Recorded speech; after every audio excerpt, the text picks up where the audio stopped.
Queridos, vocês querem aproveitar esse início e de repente fazer alguma pergunta que não fez na aula passada? Ficou ali, né? Sei que primeira aula fica aquela tensão, será que a gente pergunta, não pergunta? Será que se eu perguntar alguma coisa assim que não tem nada a ver, vai prejudicar minha nota? Então não, mas fiquem à vontade, vocês quiserem, se anotaram alguma coisa de repente, ou assistiram a aula pelo vídeo aí, nossa, isso aqui eu não tinha nem prestado atenção assim dessa forma, fique à vontade, que aí a gente começa aí a partir da dúvida de um e de outro e a gente dá continuidade, tá? Ninguém? Tranquilo mesmo? Entenderam 100% do conteúdo da aula passada, 1h30 quase nós falamos, está tudo certo então, aleluia. Capítulo de número 1 de Gênesis. Pretendo hoje, amados, falar sobre a imagem e semelhança de Deus e a depravação, a corrupção humana, a partir aí do capítulo 3, que é o pecado. Nós vamos ler o capítulo 1, verso 26 e 27, que é para a gente introduzir a aula aqui, tá bom? Dá uma breve recapitulação também da aula passada, porque passaram-se 7 dias. E 7 dias acontece tanta coisa na nossa cabecinha, A gente esquece um bocado de coisa, muita informação. Muita informação.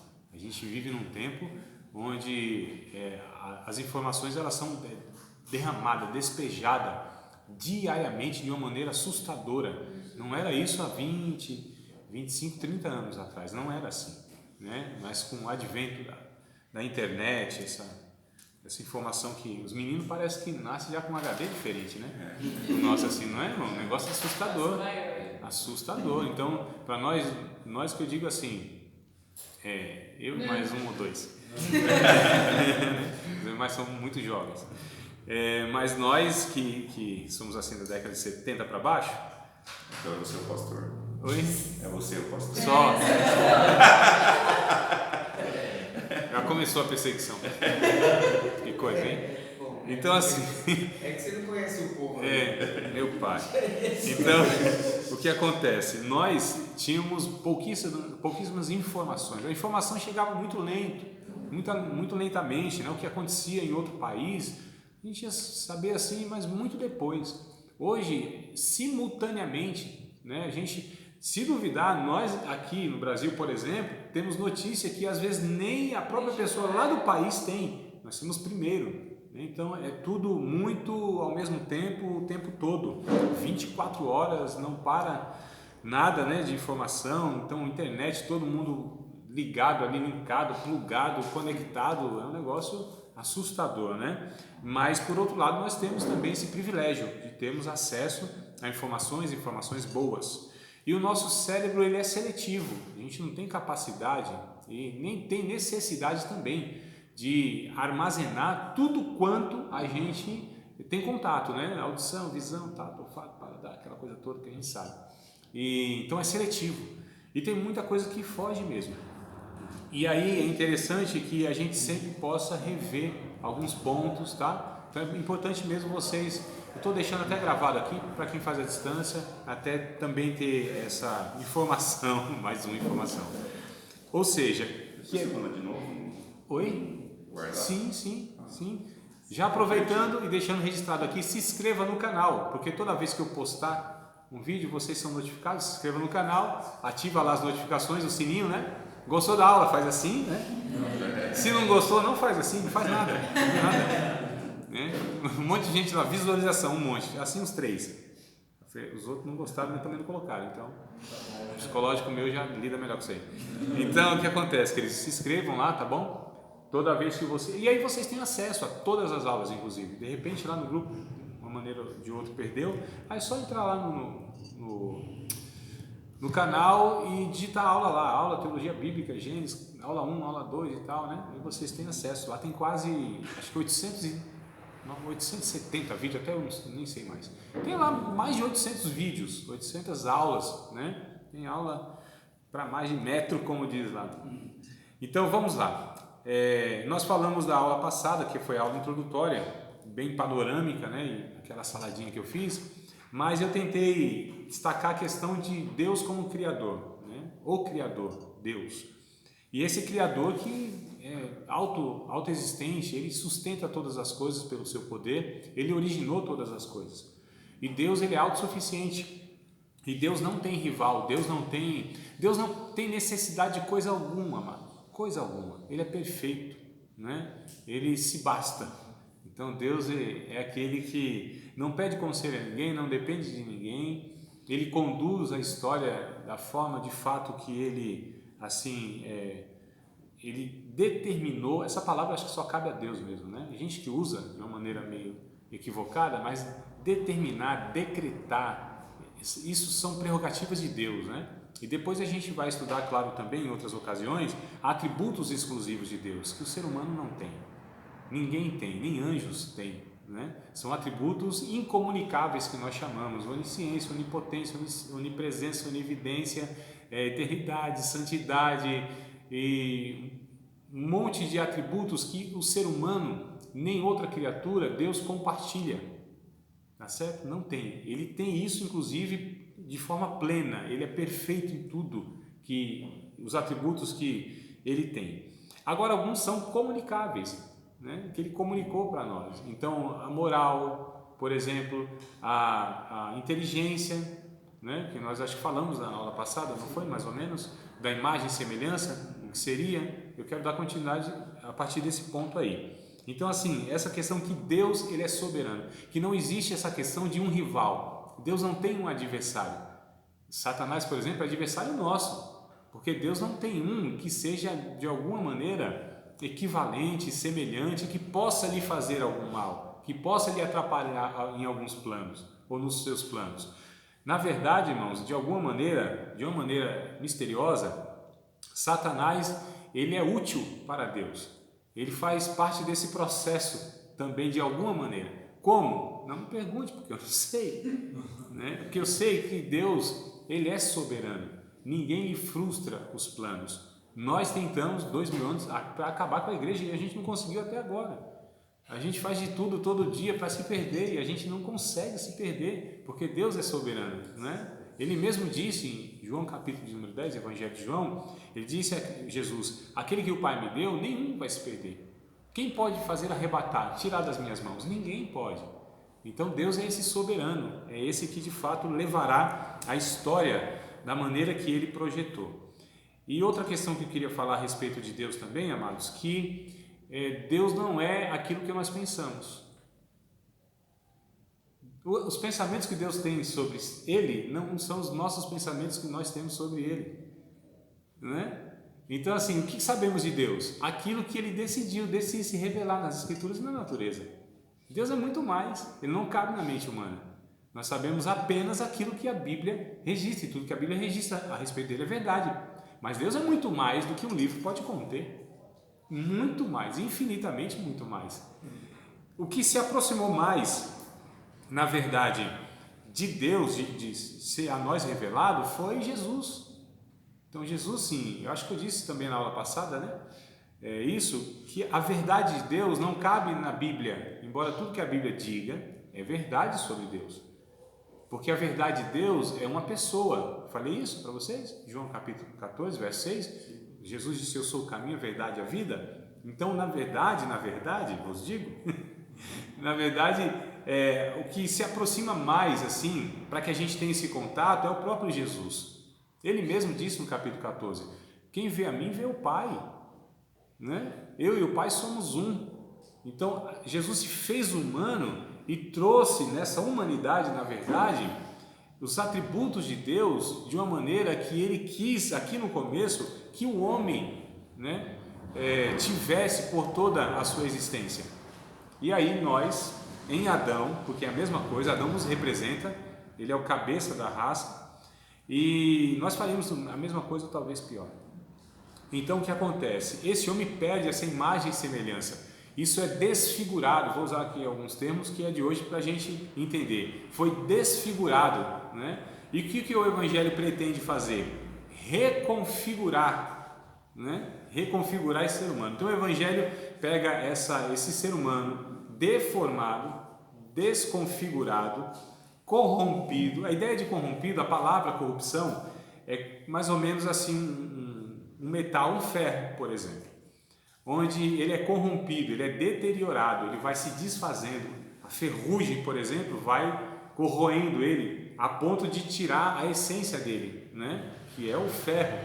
E aquilo até tem uma certa aparência, mas vai tirando o que é a essência daquele metal. Então corrupção é isso, vai tirando a essência, vai desfazendo, vai diluindo, né? É interessante, amados, que quando a gente fala de imagem e semelhança, a gente percebe que existe um declínio, porque havia uma posição do homem diante de Deus, que era uma posição de comunhão, de perfeição, de harmonia, onde o homem falava tete a tete com Deus, e era uma bênção, né? Na viração do dia, vai dizer o texto aqui no começo, que Deus vinha e conversava, dialogava com o homem. Olha que coisa fantástica, isso não é figurado, isso é literal, Deus vinha mesmo e falava com esse homem, até que um certo dia, Deus veio e cadê o homem? Olha que coisa interessante, onde estás, Adão? Aí eu pergunto, já que vocês não fizeram pergunta, eu pergunto, e Deus não sabia onde estava esse cidadão? Por que ele pergunta então? Eu pergunto, respondo, pergunto de novo, né? Não dou nem tempo de vocês, calma aí. Deixa eu ir mais devagar. Por que Deus faz essa pergunta? Acredito eu, que Deus estava querendo mostrar para o homem, você se perdeu. Onde estás, Adão? Não está no lugar onde sempre esteve? O que aconteceu? Ah, Senhor, ouvi a tua voz e temi. Como assim? Teve medo de Deus? Por que temeu? Alguma coisa de errado. Por que a gente se aproxima de Deus muitas vezes com a sensação de que esse Deus vai esmagar a gente? Principalmente quando a gente vacila um pouco. Às vezes a gente vacila, né? E tem uns irmãos que são vacilão. Vacila mesmo. Peca, né, amado? Aí a gente muitas vezes tem... Por que isso aconteceu lá no jardim? Essa ruptura, essa separação, né? Essa imagem e semelhança de Deus foi se deteriorando. E esse homem veio num declínio que não parou, não para até hoje. Vai no abismo, se distanciando de Deus. É por isso que a gente chama não só de queda, mas de ruptura, rompeu. Olha que coisa interessante. Rompeu. E nessa ruptura, esse homem, ele foi deixando então de ser um ser humano e foi se parecendo, sabe o quê? Com um animal. A ponto de que a gente vê, né, violência, tantas ações das pessoas, e nossa, às vezes a gente se depara e às vezes fala assim, nossa, isso aí é um animal. A gente não usa esses termos para falar com uma pessoa violenta, egoísta e tal, é um animal. Quando faz algo assim horrível, horrível, horrível, a gente fala assim, é um demônio. Não são esses termos que a gente usa, irmão? Então olha só, ser humano, animal e demônio. Olha o declínio aqui, ó, né? Então, quem é o ser humano? O ser humano é mais semelhança de Deus. Quem é o animal? É uma categoria inferior ao ser humano. Quem é o demônio? É o ser que teve contato com Deus, mas ele perdeu toda a glória e todo o resquício, na verdade, da imagem e semelhança de Deus. É o demônio. Quem são os demônios? São esses seres que foram totalmente... estão totalmente desprovidos de qualquer resquício da imagem e da glória de Deus. Eles não têm. E o ser humano, lá na eternidade, lá no juízo final, lá no lago de fogo, diz o texto de Apocalipse, ele se parecerá com um verme e com um bicho. Não é isso que diz o texto? Lá onde o fogo não se apaga, o verme e o bicho não morrem. Olha a aparência do ser humano, irmão. Vocês acham que Deus ia lançar a sua imagem e semelhança lá no lago de fogo? Não. Ele tira isso desse ser que um dia foi um humano. E o que vai restar nele é a aparência de um bicho e de um verme.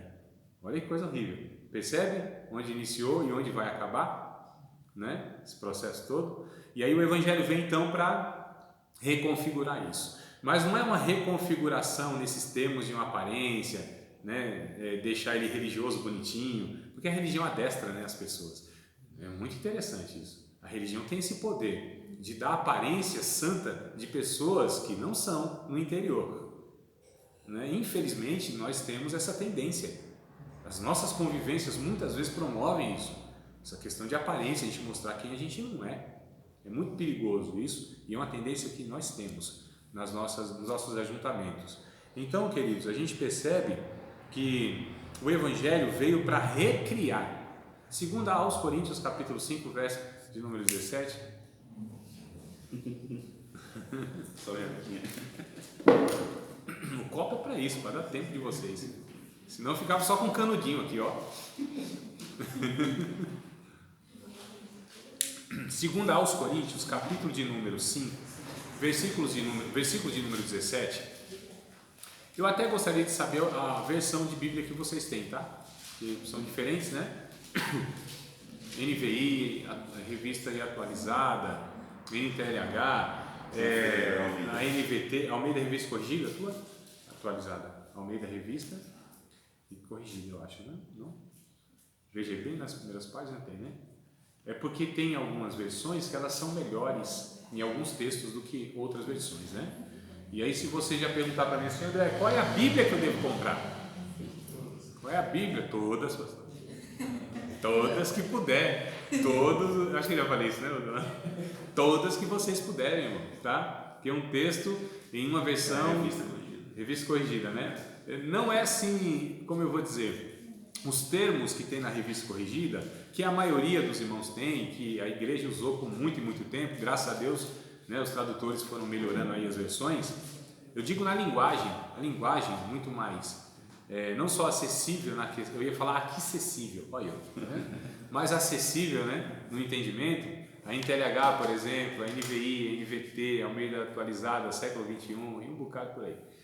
Elas são melhores na comunicação, porque imagine só você aí chegando para evangelizar um jovem, né? Mancebo, não é boa a tua concupiscência, Deus não aprova a tua jactância. Ele fala, jactância? Será que é alguma doença se derivada de beijar?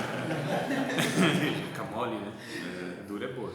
Então, percebe assim, a linguagem não comunica? Né? A gente lendo, então essas versões, elas não só na linguagem, mas a própria tradução dos textos originais são melhores, porque essas antigas, elas foram feitas por uma pessoa. Agora, já não se faz isso de alguns anos para cá, um bocado de tempo para cá. Ou seja, não é uma pessoa que traduz, né? É uma equipe de pessoas. Então, você tem um especialista no hebraísmo, na cultura, um especialista na geografia bíblica, um especialista na antropologia bíblica, um especialista nos originais. Então, você tem uma equipe, então se chega, né, um resultado melhor dos originais. Mas bora lá. Os que estão em Cristo é nova criatura, não é isso? As coisas velhas se passaram e eis que tudo se fez novo. Os que estão em Cristo é nova criatura. Tem algum assim, os que estão em Cristo é nova criação? Não. Não? Tá, mas essa versão é melhor, tá? Essa versão, tem, varão, é a tua? É essa mesmo, né? Jorginho? Tá, varão, aí ó, não escapa mais, meu irmão. Agora já estou anotando aqui, ó, para ver comportamento, a gente já, né? É isso que está aí na tua, então. Então, leia para nós, por favor. Portanto, se alguém está em Cristo, é nova criação. As coisas antigas já passaram, eis que surgiram coisas novas. Isso, olha que coisa interessante, amados. Então, a gente chama a pessoa que foi alcançada pelo Evangelho, que ela foi regenerada, não é isso? Jesus disse em João capítulo 3 que ele nasceu de novo, é um novo nascimento, né? Paulo vai dizer em Efésios que é um ressuscitar. Estávamos mortos nas nossas ofensas e pecados, foram vivificados, ressuscitados, regenerados, nasceram de novo. Olha as expressões interessantes, nova criação. Então, em Cristo, Deus está recriando uma humanidade. Cristo é o primeiro, é a primícia, é o primeiro ser humano de verdade, que deu conta, inclusive, de tudo. Adão, perto de Jesus, é mais ou menos uma comparação como um ser humano e um boneco de pano, né? Olha só. Então, quem é Adão perto desse segundo Adão, que é o espiritual? 1 Coríntios capítulo 15, Paulo vai dizer isso. O homem espiritual, o segundo Adão, ou o último Adão, né? Esse ser humano aqui, Adão, não deu conta do negócio. Agora esse segundo aqui deu, e é a partir dele que Deus está recriando uma humanidade. Então Jesus é o ser humano como o ser humano deveria ser, Deus como era. São dois paradigmas, duas referências que nós temos aqui. Então em Jesus a gente tem a referência de quem é Deus, de uma forma mais próxima, e de como o ser humano deveria ser. É por isso que Adão para nós não é a melhor referência de ser humano. Pelo contrário, ele justamente é aquele que perdeu, né, essa referência. E ele originou todos nós. Então, nós somos, na verdade, a imagem e semelhança de Adão. Romanos capítulo 5 vai falar isso, a partir do verso de número 12. Entrou o pecado no mundo, pelo pecado a morte. Vamos ler esse texto que eu acho interessante, amados? Vamos fazer esse linkzinho aí sempre do Antigo para o Novo Testamento, que isso é importantíssimo, tá? Sempre a gente buscar lá no Novo Testamento, principalmente quando fizer as aplicações. Capítulo de número 5 de Romanos, livro Carta de Paulo aos Romanos, capítulo de número 5, verso 12 em diante. Pelo que, como por um homem entrou o pecado no mundo, e pelo pecado a morte, assim também a morte passou a todos os homens, por isso que todos pecaram. Porque até a lei estava o pecado no mundo, mas o pecado não é imputado, não havendo lei. No entanto, a morte reinou desde Adão até Moisés, até sobre aqueles que não pecaram à semelhança da transgressão de Adão, o qual é a figura daquele que havia de vir. Olha, ele é a figura. Mas não é assim o dom gratuito como a ofensa, porque se pela ofensa de um morreram muitos, muito mais a graça de Deus e o dom pela graça, que é de um só homem, Jesus Cristo, abundou sobre muitos. O texto depois continua, vale a pena vocês lerem até o final do texto, né? Capítulo 5. É interessante que Paulo vai falar, olha, teve um Adão, não deu conta. Teve o outro, esse sim, resolveu todo o problema, embora esse aqui trouxe muitos problemas. Esse aqui gerou pecadores, mas esse está gerando agora uma nova humanidade, que são santos, né? Que Deus olha para nós, irmãos, que estamos em Cristo, como agora santos. Vocês conseguem acreditar nisso? Olhando para você, sabendo quem você é, o que você faz, o que você sente, o que você pensa, o que você fala. Você fala, não é possível que Deus olhe para mim e fale assim, tu é uma santa. É um santo. Sim, a gente pega a carta aos Coríntios, por exemplo. Irmãos, aquela igreja, eu duvido que o pastor Paulo ou qualquer pastor queria ser pastor daquela igreja. Ou gente problemática. Dificultosa, como diz um amigo meu, né? Gente, irmãos, eu vou puxar a capivara de alguns aqui. Então vamos lá, gente briguenta, tá lá, capítulo 1. Fazia uma divisão na igreja, né? Eles gostavam de pregador X e o outro não. Então a gente tem. Só lá, eu estou falando da igreja de Corinto, estou falando das nossas, não, é lá. Né? Família com família brigando, diz na minha terra, uns arengueiros, né? Povo briguento e tal. E capítulo 2, eles eram meninos. Capítulo 3, Paulo vai dizer, eu não posso falar como espirituais, vocês não são espirituais, vocês são carnais. Olha só, meninos em Cristo, porque havendo entre vós dissensão, contenda, vocês não são meninos ainda? A conversa ainda é com meninos e com carnais, vocês não são espirituais. Capítulo de número 4, irmão, mesma coisa, divisão, aquela coisa toda. Capítulo 5 é um negócio que começa a ficar muito feio, porque tinha um membro lá que tinha relação sexual com a sua própria mãe, escrito lá no capítulo 5. Né? Olha só, e pior ainda, não tinha nem disciplina para esse camarada, porque o povo era conivente, não tratava pecado. Capítulo 6, um processava o outro no tribunal, porque tinha vendido uma Brasília 60, meu irmão, e o outro deu o cheque lá, o cheque escatológico, breve voltará, entendeu? E aí o outro disse, não, mas você me enganou, vendeu uma Brasília e está maquiado, aquela briga toda, igreja lá em Corinto, não estou falando das nossas não, né? Não estou brincando, eu estou aqui usando essas palavras de uma forma bem descontraída, mas é exatamente isso que está lá. E a gente vai para frente, capítulo 7, aquela dificuldade, casamentos mistos, gente divorciada, e como que faz, e casa de novo e recasa, e capítulo 8, se participa ou não da mesa lá dos pagãos. E, irmãos, que dificuldade essa igreja, vocês não têm noção. Eu só falei um pouquinho para não escandalizar os irmãos. Imagina só, negócio terrível, terrível. Estou brincando. E aí, quando Paulo vai escrever esses irmãos, ele diz assim, aos santos, aos santificados em Cristo Jesus. Ah, que coisa linda!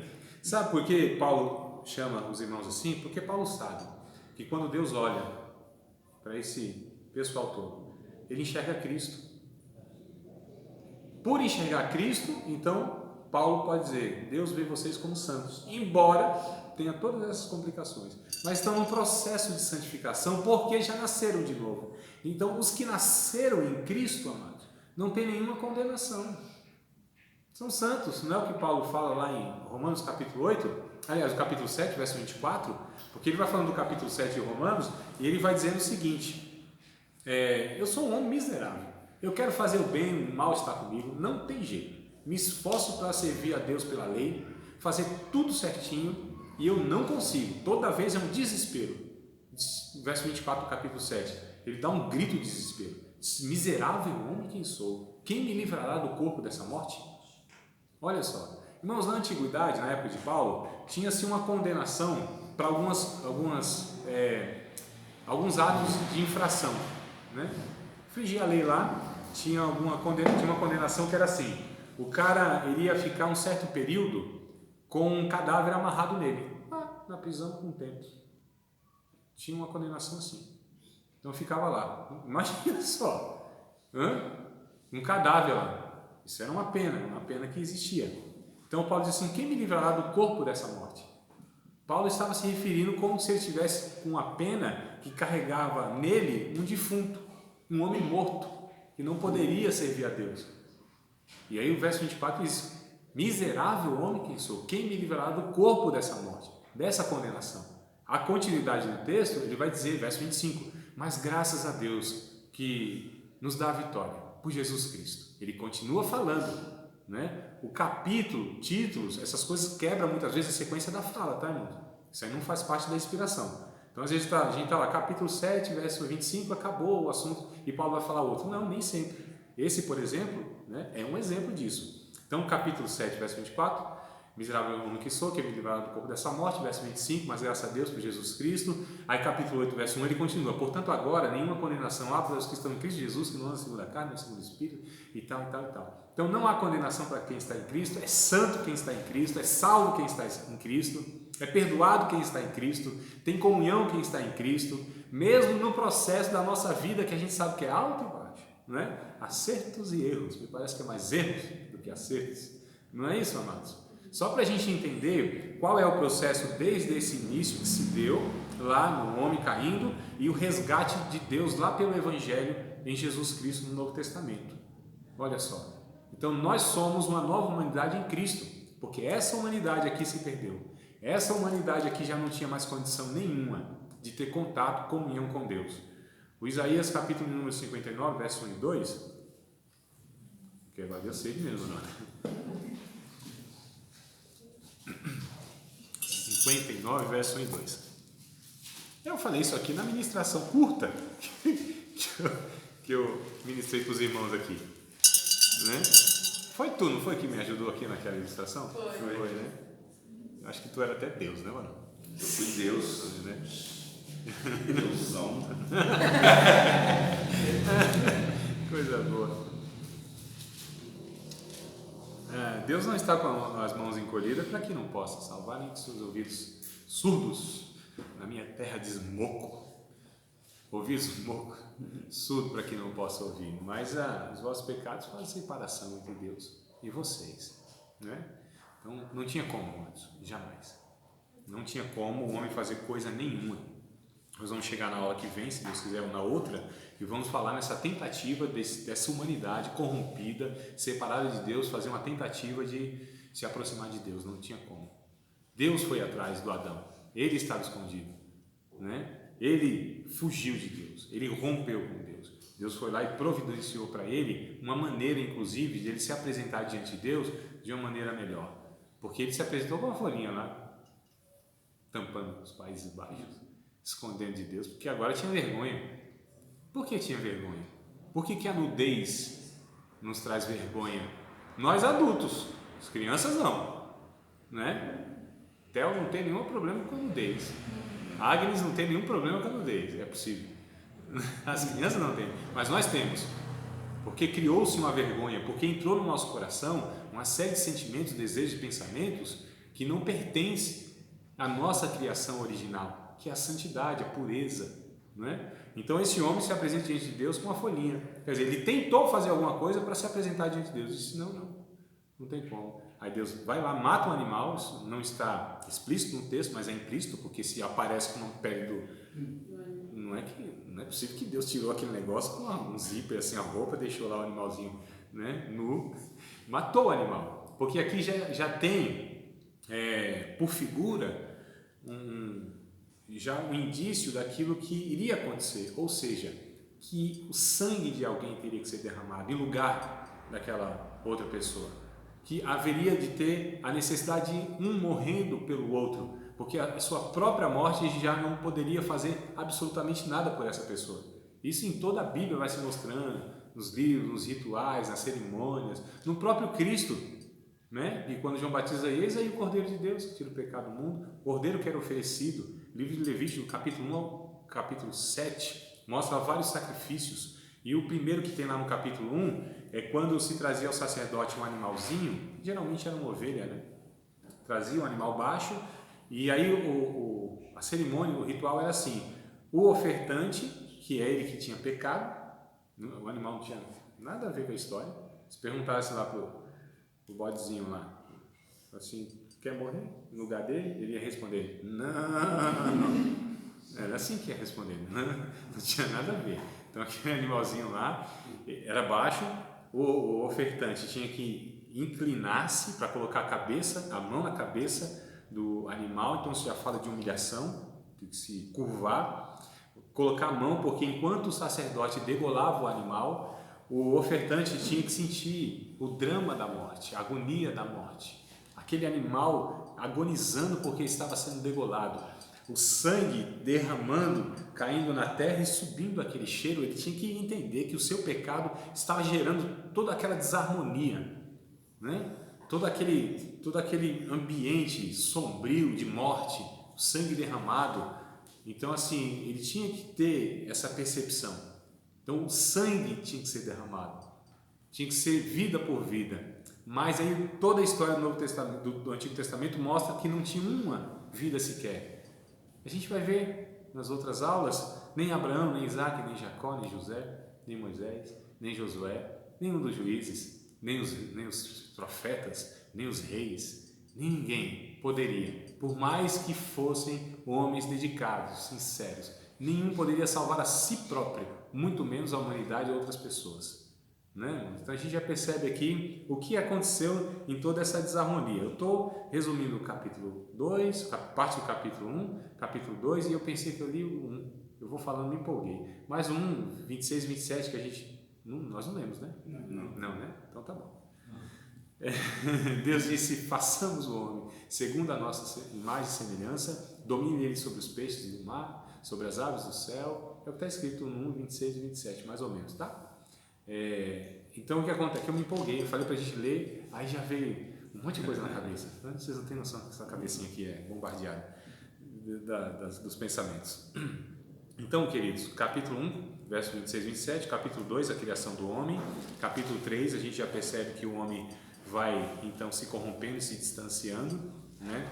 Deus já vai dando a sentença então para esses elementos que estão envolvidos, que é o homem, a mulher e Satanás, né?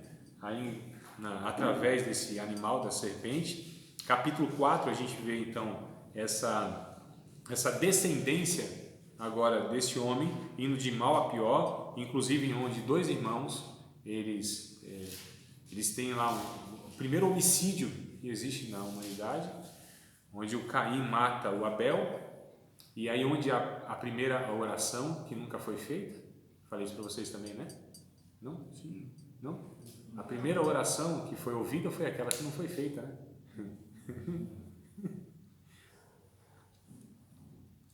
Eu estou assustado com o silêncio de vocês, né? Sinceramente. Né? Amados, por que eu trouxe aqui essa frase? A primeira oração que foi ouvida por Deus foi aquela que nunca foi feita por ninguém. Porque quando Deus, no capítulo 4 aqui, ó, vamos ler o texto, verso de número 8 em diante. E às vezes os irmãos falam assim, mas esse irmão fala um monte de coisa, ele está, como diz na teologia refinada, viajando maionese. Né? Não, amados, eu tento tirar minhas afirmações da compreensão dos textos bíblicos. Tá? Verso número 8, e falou Caim com seu irmão Abel, e sucedeu que, estando eles no campo, se levantou Caim contra o seu irmão Abel, o matou. E disse o Senhor a Caim, onde está Abel teu irmão? E ele disse, não sei, sou eu o guardador do meu irmão? Abra mal educado. E disse Deus, que fizeste? A voz do sangue do teu irmão clama a mim desde a terra. Deus ouviu uma oração que nunca foi feita por ninguém. A primeira oração que Deus ouviu. foi da criação, da sua criação. Porque a terra agora clamou ao Criador. A criação clamou ao Criador. A gente absorveu agora a vida de alguém que foi assassinado. Olha só.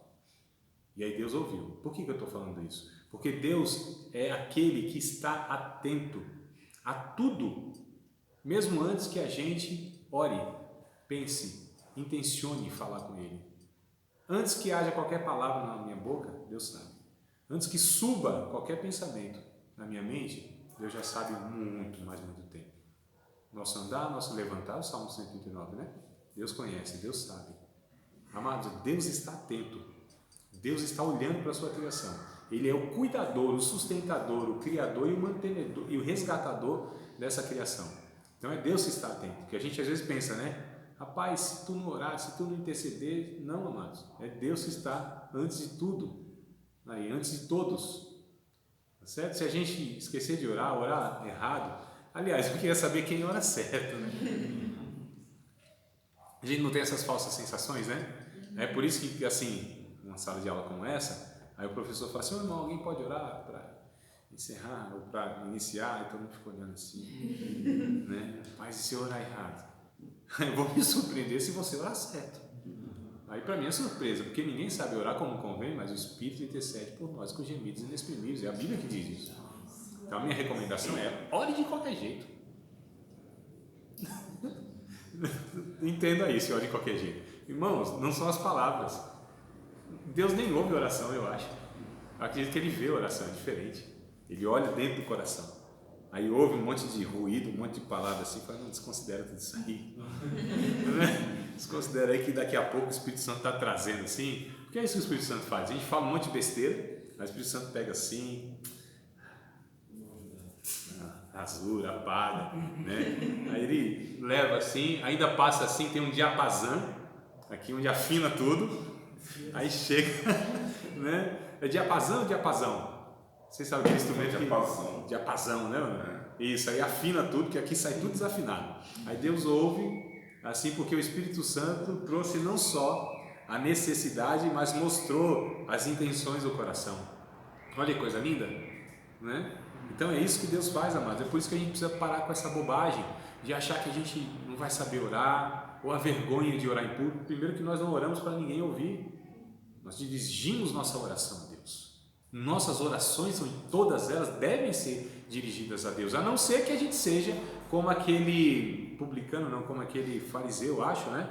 Lá da parábola de Lucas, capítulo 18, se não me falha a memória, vocês me ajudam aí, que a Bíblia diz que ele subiu ao templo, orou de si para si mesmo. Não tem gente que ora de si para si mesmo, ou ora para os outros. Não, nós devemos orar a Deus. E aí, amados, é como uma criança, um menino falando com o pai, balbuciando, né? Falando palavras desconexas muitas vezes, não importa. O que importa é essa direção ao Pai. Não é a fé, o tamanho da minha fé.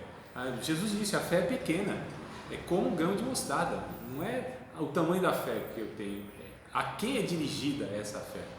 Não é se eu sei orar, não é se eu oro bem e certo, é a quem estou dirigindo a oração. Porque Deus está contemplando faz muito tempo tudo isso aí, irmãos. Então a gente precisa entender esses trâmites aí, tá certo? Capítulo 4, então acontece esse primeiro homicídio. A gente já vê aqui no verso 19 em diante, por exemplo, um tal de Lameque. Esse Lameque já começou com uma história ruim, aquela ideia de que o homem pode ter mais de uma mulher. Começa aqui a bigamia, a poligamia, né? Então não deu certo isso e não dá certo até hoje. É só o homem perguntar para a mulher assim. Você vai ter resposta teológica, né? Então começa aqui a poligamia.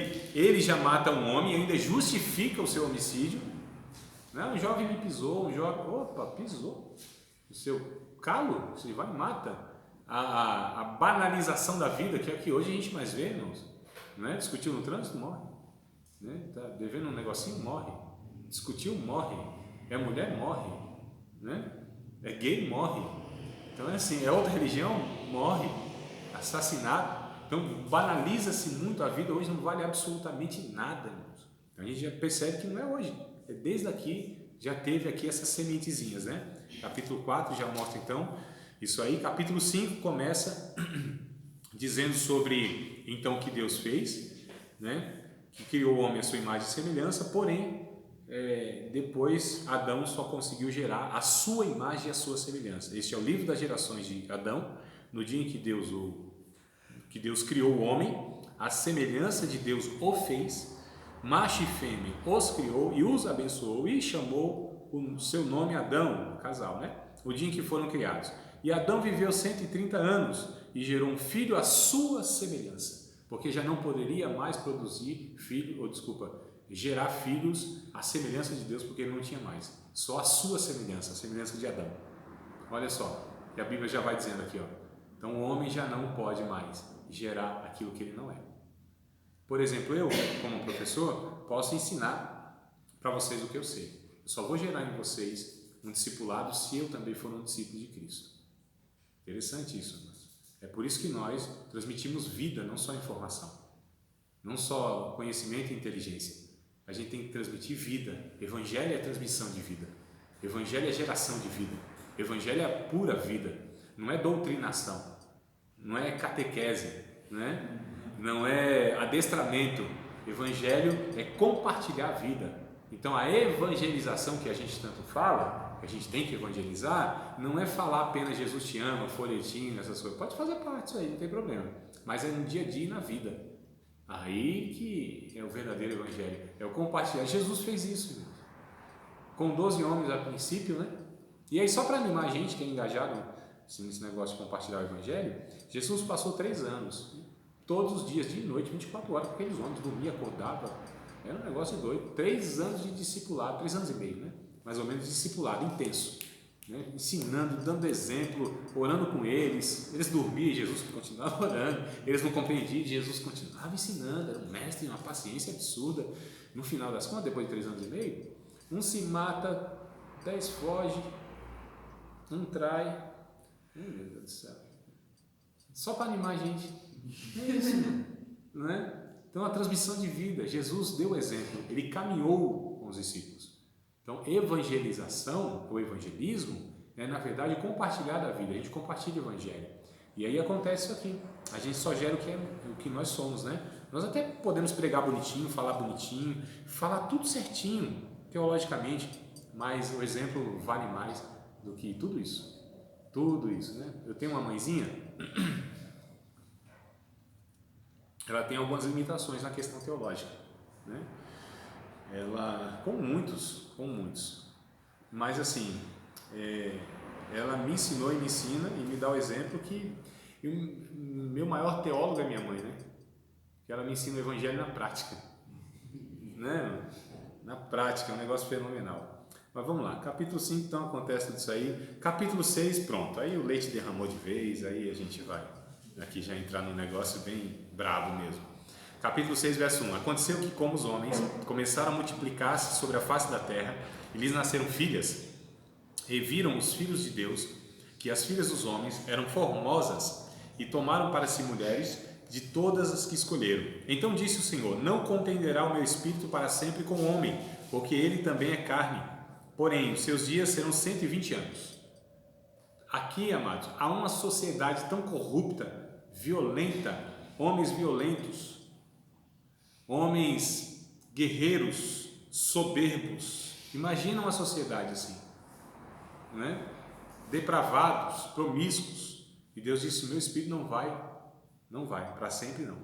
Esses homens vão viver 120 anos. Não é que a longevidade do ser humano ia ser 120 anos. É que a partir disso, 120 anos depois, Deus traria o dilúvio.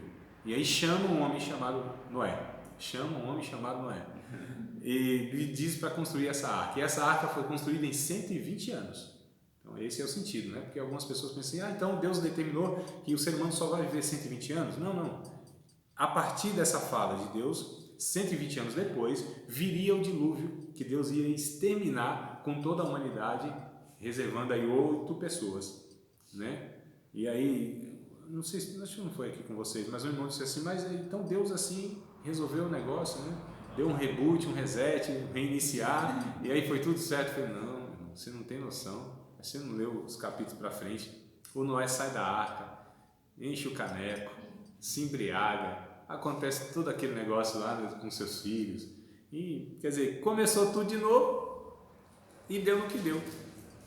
Porque a questão, amados, não é esse recomeço com esses homens. É o que eu disse, a questão era uma nova criação, eles não foram regenerados, eles não nasceram de novo. Deus só não exterminou a raça humana, por quê? Tinha que preservar esses pecadores para salvá-los, né? Porque se Deus lida como alguns pensam que Deus lida, ou seja, você acertou, Deus te abençoa, você errou, Deus te desce a espada, abre a terra, manda o raio, sei lá o que mais. E tem essa ideia, né? Louca, que Deus age assim, Deus não age assim. Se ele agisse assim, não tinha mais nenhum, faz muito tempo aqui. Então Deus preserva esses pecadores, lida com esses pecadores na história, convive com esses pecadores na história, tolera esses pecadores na história. A gente vai ver aqui nos estudos do Antigo Testamento, a gente fala, não é possível. Como que Deus tolerava a poligamia? Como que Deus tolerava a escravidão, por exemplo? Como que Deus tolerava tudo isso que havia naquele povo e ainda era povo de Deus? E está na lei de Moisés. Porque aqui, amados, era Deus numa tolerância, porque não tinha como Deus exigir, né? O homem não tinha capacidade de que Deus exigisse de fato o que ele que é a santidade. Nem no Antigo Testamento, nem no Novo Testamento, mas Jesus, ele resolve, equaliza isso.